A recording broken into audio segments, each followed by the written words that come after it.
11h18, Estação CBN de véspera de Natal está de volta. CBN Conexão Brasília, com Rômulo Pinheiro.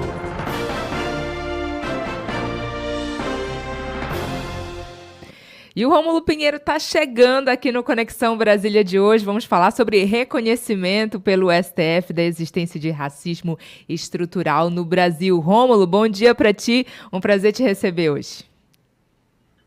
Muito bom dia, Brenda Freitas. E nessa véspera de Natal, é claro que a gente também está muito contente em conversar com os nossos ouvintes da CBN hoje. Perfeito. A gente vai falar então desse reconhecimento, né, pelo Supremo Tribunal Federal, da existência do racismo estrutural no Brasil. Explica pra gente como foi essa decisão, o que ela está dizendo pra gente. Olha, Brenda, é muito comum, ainda em 2025, a gente perceber pessoas que não conseguem entender como a questão do racismo ainda vigora no país, e muitos ainda dizem que existe aqui uma democracia racial no país, que esse negócio de racismo não existe, ou então que isso ganhou uma proporção maior nos últimos anos, que isso sempre foi visto de maneira tranquila no passado, se faziam piadas com negros, podia se falar certas coisas que hoje as pessoas estão se incomodando. Esse ponto de vista, muito pelo olhar daquele que não sofre nenhum tipo de preconceito ou que não está nessa posição. E há muito e muito tempo já se discutem conceitos que já são bem enraizados hoje como algo necessário de revisão, ou seja, é importante, e vem se mudando de um bom tempo para cá, é importante mudar essa visão de que não existe um crime de preconceito, uma maneira estruturada na sociedade brasileira. Então, se passa, Brenda, aquela imagem de que isso existe para algumas pessoas, de que isso é um problema moral, de que isso apenas é parte de uma sociedade, quando, na verdade, isso está estruturado na nossa sociedade, infelizmente. Então, o que aconteceu na semana passada no Supremo Tribunal Federal, na verdade, é um reconhecimento de um estado de coisas inconstitucional. O que é isso? Na verdade, é o reconhecimento que o Estado brasileiro falha no reconhecimento de direitos mais fundamentais de uma sociedade, ou de grande parte da sociedade brasileira.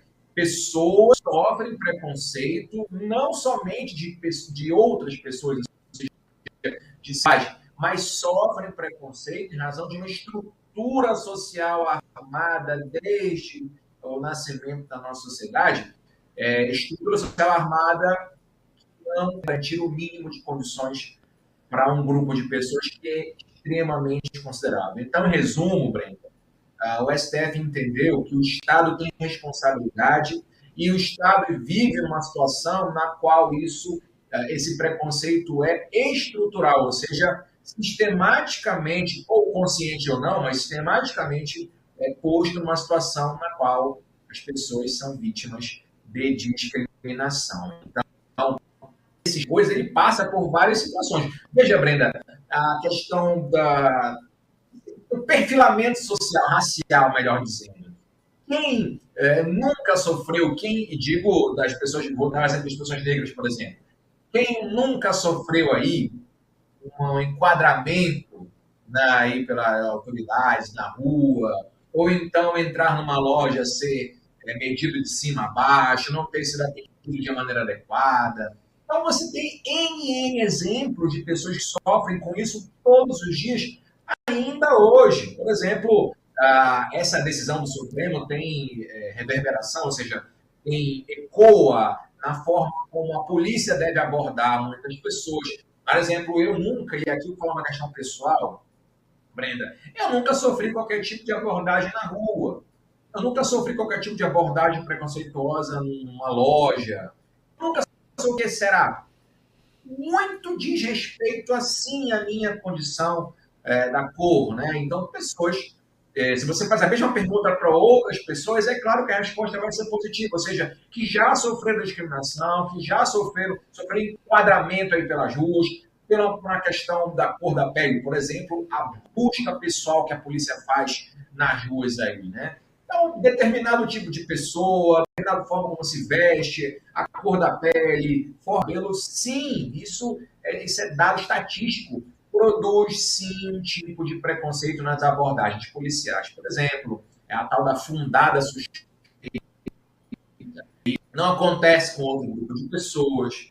Né? E isso, na verdade, traz uma obrigação para a vítima de provar que ela não estava fazendo nada de errado, ou seja, a pessoa que é abordada na rua, em um determinado local da cidade, em determinada hora, por exemplo, provar que ela não fez nada de errado, ou que ela não é suspeita de alguma coisa, quando, na verdade, esse enquadramento, essa abordagem é feita em razão do chamado perfilamento racial. Se ela aborda uma pessoa por uma cor de pele, por uma forma de vestir, por um cabelo diferente, isso tudo é estrutural. Quem diz isso é o Supremo Tribunal Federal. A sociedade já enxergava dessa forma, ou seja, já se era notável isso, mas agora o Estado reconhece que falha na garantia do direito dessas pessoas. Então, o Estado é omisso e agora pode ser responsabilizado de várias formas. Então, o que o Supremo decidiu foi o seguinte: o Estado agora tem o dever, já tinha anteriormente, mas agora tem o dever, por exemplo,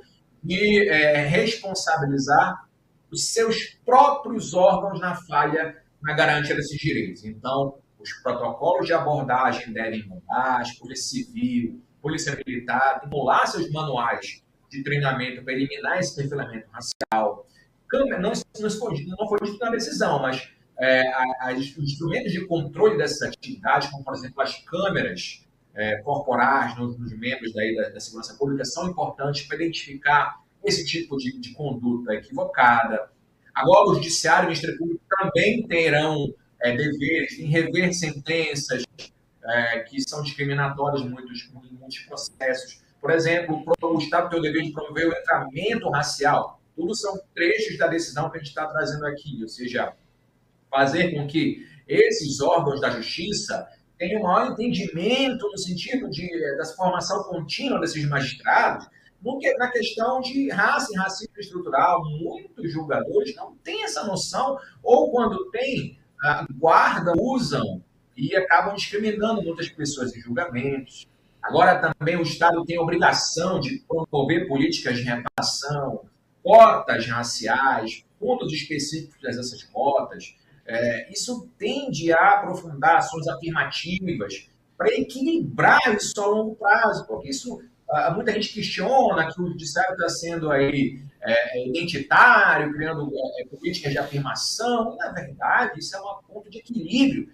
O STF reconhece que o Estado não deu essas garantias e precisa, então, o Estado formular políticas públicas para equiparar, ao menos, trazer aí uma igualdade que a lei diz que existe, mas na prática não existe. Então, o Estado tem que fazer a coleta de dados, pesquisas em relação à raça, sim, para poder equiparar, entender onde está esse déficit e promover políticas públicas para sanar esses problemas. Então, é algo, Brenda, que ainda demanda muita atuação estatal.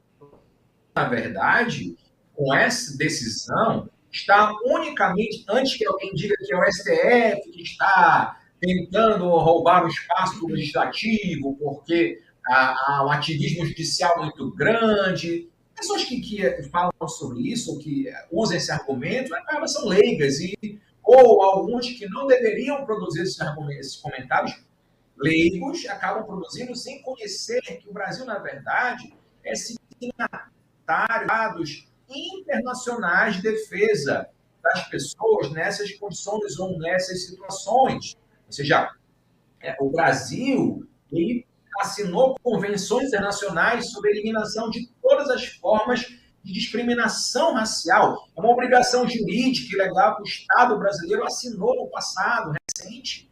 Então, o STF, nada mais, nada menos, está confirmando uma relação que o próprio Estado brasileiro já se comprometeu a erradicar esse tipo de racismo no país, esse tipo de discriminação racial no país. Então, antes que se diga que o STF é um ativista, está produzindo um ativismo judicial, vamos entender melhor que o Brasil se comprometeu a erradicar esse tipo de comportamento racista, que não envolve só comportamentos individuais, ou seja, nós tivemos aí, só para fechar, Brenda, Um caso em jogo de futebol, eu acompanho, apesar de morar aqui em Brasília há 20 anos, mas aqui, ó, vocês estão vendo aqui o meu time de coração com esse tempo, mas nós Parabéns. acompanhamos o que aconteceu com os torcedores do Clube do Remo, lá em Florianópolis, no mês passado, aquela situação absurda, que pareceu de uma pessoa só, mas ali está enraizada uma série de comportamentos estruturais que aquela mulher apenas reproduziu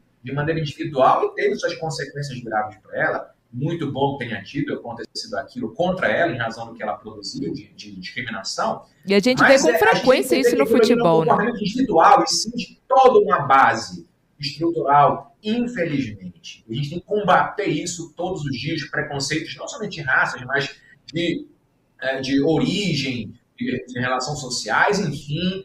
Ainda há um longo trabalho para reverter essas coisas, e que o Supremo disse unicamente existe uma discriminação estrutural e o Estado agora tem o dever de produzir políticas públicas para reduzir essas circunstâncias, minha cara. Brenda Freitas.